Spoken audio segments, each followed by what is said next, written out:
What's the outlook for gold heading into 2026? Hi everyone, Fawad Razaqzada here, market analyst with StoneX. Gold has had one of its best years in 2025 thanks largely to central bank buying, global interest rate cuts and increased haven demand. At the time of this recording in mid-December, gold was up a huge 63% year to date and on track to finish up for the fifth consecutive month and score a hat-trick of yearly gains.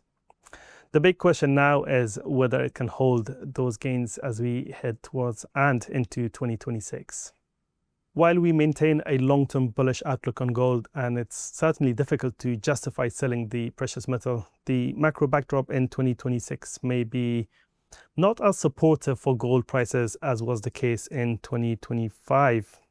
What really matters for gold prices is whether global central banks will maintain the same level of physical buying of gold in 2026 and whether global easing cycle is close to running its course.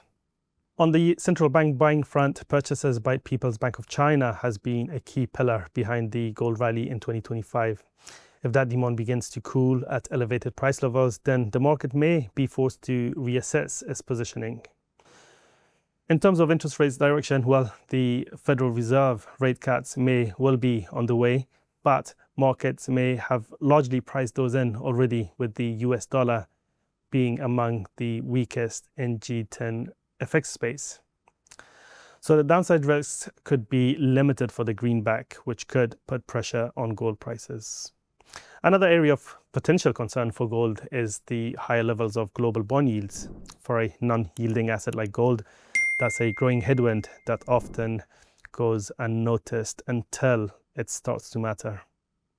Meanwhile, geopolitical risks continue to play its part. Ongoing uncertainty around the Ukraine war is still there, but calmer tones in the Middle East, coupled with the recent trade truce between the US and China, means that there's some less or easing of geopolitical risks, which could gradually chip away at safe haven appeal of the precious metal. So the 2026 gold outlook is finally balanced. Solid foundations remain in place and the trend is strong, but risks of a correction are rising. For a more in-depth analysis, make sure to download the full report. Thanks for watching. Don't forget to like and subscribe, and I'll see you in the next one. Take care.